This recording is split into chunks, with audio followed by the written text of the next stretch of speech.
Hello everyone, I Rachna Agarwal welcome you all in Agarwal classes, and as you know this is class 12th RBSC English compulsory का ये lessons अभी चल रहे हैं. Rainbow book I am teaching class 12th RBSC English compulsory book first, and we have already studied chapter number 1 and chapter number 2, and today I am going to continue with the third chapter जो हमारा already चल रहा है, third thoughts. I have already made 2 episodes of it, and this is the third episode of third thoughts.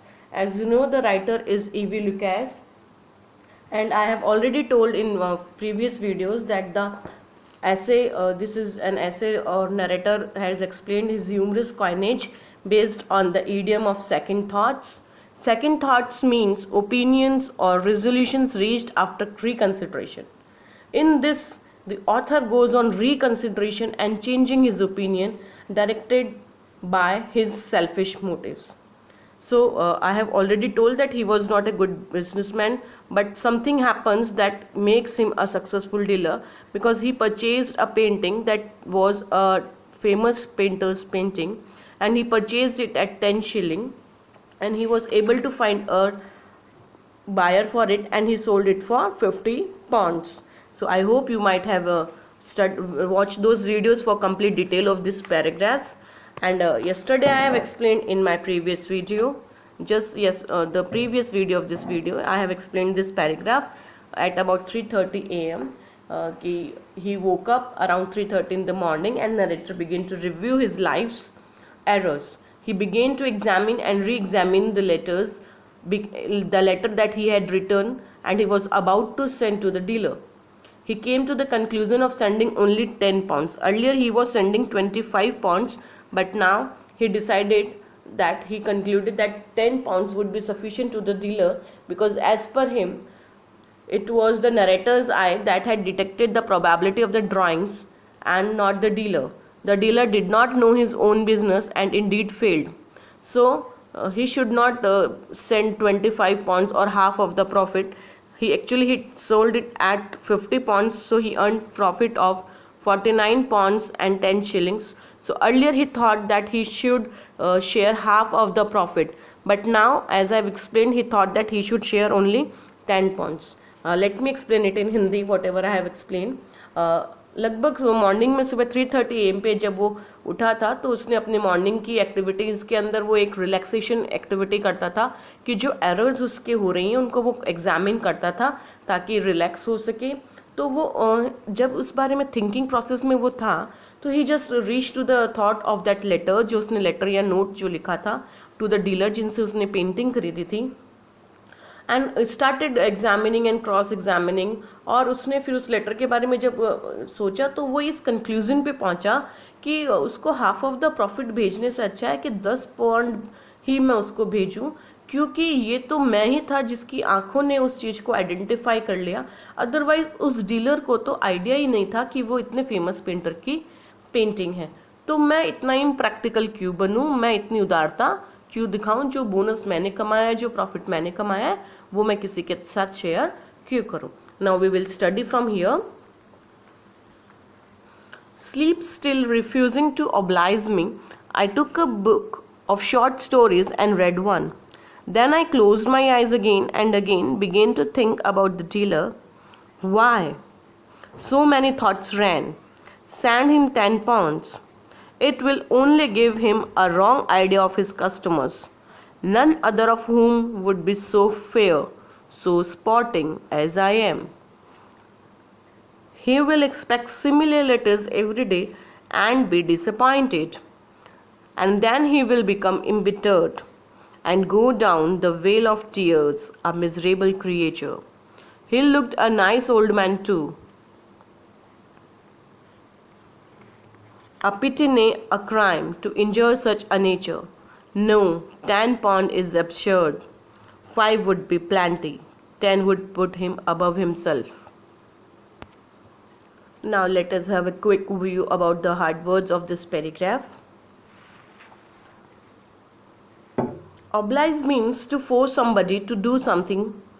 किसी को morally वो काम, जैसे थैंकफुल भी होना होता है और मोरली एहसान मानना, जैसे हम लोग कहते हैं, दैट इज कॉल्ड ओब्लाइज. आभारी या एहसान, oblige. Customers means buyers, one who buys, it's खरीदार, quite very easy. Fair means just, उचित.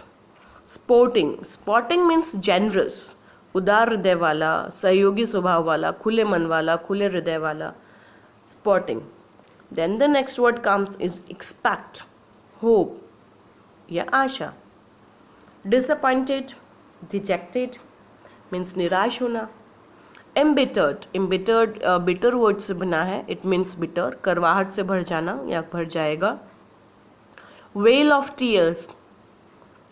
tears means bursting into tears, दुख महसूस करना, आंसुओं में टूट पड़ना, जैसे आंसुओं की घाटी. Wail of tears, आंसुओं की घाटी.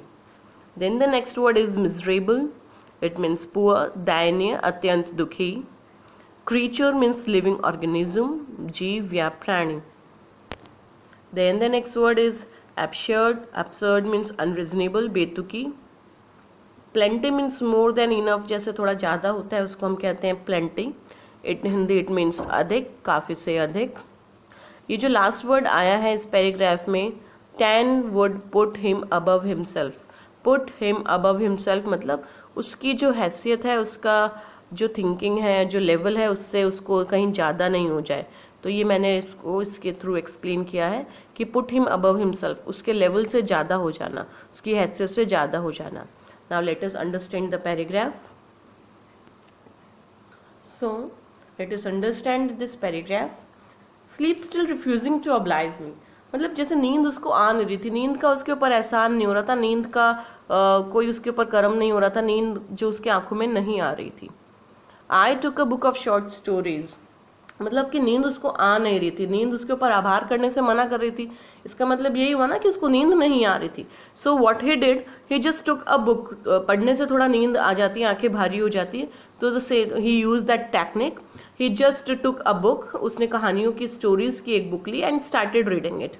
देन ही थॉट दैट, कि उसने अपनी आइज क्लोज की और फिर उसने रिकन्सिडरेशन किया. ही स्टार्टेड एग्जामिनेशन अगेन, फिर वो दोबारा सोचने लगा. अभी थोड़ी देर पहले वो सोच ही रहा था, अभी सेकंड ओपिनियन के बाद में वो फिर सोच रहा है.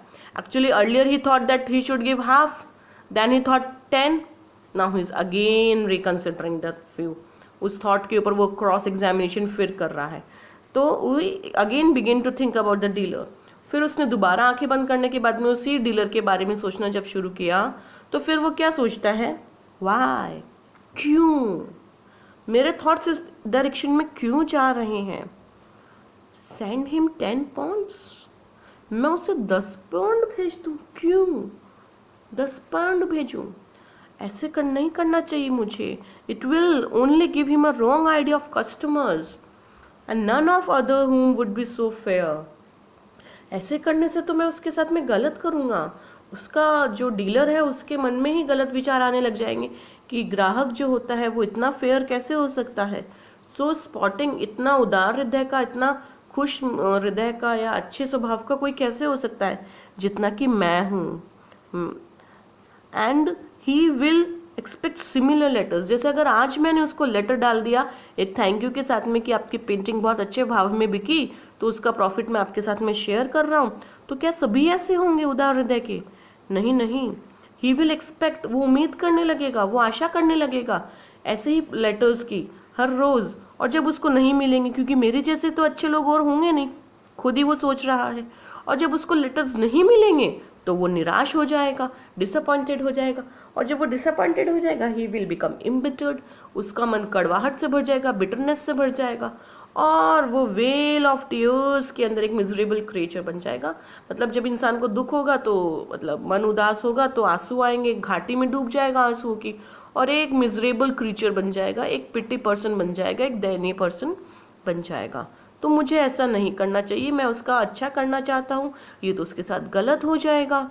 मैं उसको 10 पॉइंट्स अगर दे देता हूँ लेटर के साथ में, तो वो हर रोज़ ही ऐसे एक्सपेक्ट करेगा कि जो डील मैंने की है उससे प्रॉफिट जिसने कमाया है उसका कुछ पोर्शन उसके साथ शेयर किया जाए. और मेरे जैसे गुड नेचर का तो कोई होगा नहीं, तो फिर उसके साथ तो और बुरा हो जाएगा.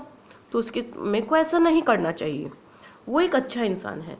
He looked a nice good old man. तो मुझे एक अच्छे इंसान के साथ में, अच्छे जो ओल्ड पर्सन है उसके साथ में इतना बुरा क्राइम नहीं करना चाहिए, एक अपराध होगा, इतने अच्छे इंसान के साथ में मैं करता हूँ तो, और मैं अगर उसके अच्छे नेचर को अगर मैं ऐसा कुछ करता हूँ तो मैं घाव पहुँचाता हूँ, उसको चोट पहुँचाता हूँ। नहीं नहीं नहीं, no no no no no, I should not send him. 10 pounds is absurd, बेतुकी की बात होगी उसको 10 पाउंड्स अगर मैं देता हूँ तो। पहले वो 25 हाफ ऑफ द देना चाह रहा था, then he thought of 10 and now he is saying no no no, 10 pound is absurd. 10 pound तो उसके लिए बेतुकी की बात होगी।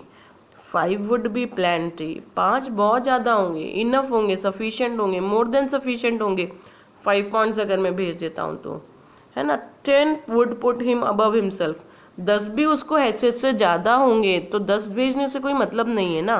पुट हिम अबव हिमसेल्फ, मैंने अभी आपको वर्ड मीनिंग्स में भी बताया था कि उसका जो लेवल है उससे ज़्यादा होंगे, उसकी हैसियत से ज़्यादा होंगे, तो 10 नहीं भेजता हूँ मैं पाउंड उसको। कितने पाउंड्स भेजने का उसने डिसीजन किया अभी, अगेन एग्जामिनेशन किया उस थॉट के ऊपर, तो ही जस्ट थॉट कि 5 pounds would be plenty, 5 pounds ही मैं उसको अभी भेज देता हूँ, यही उसके लिए सफिशिएंट होगा।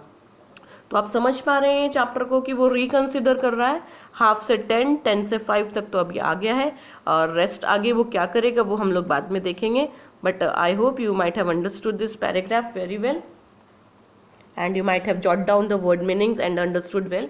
And even though if you have any problem, you can just ask, you can put your comments in comment box to ask, and don't forget to like and subscribe my video. Thank you.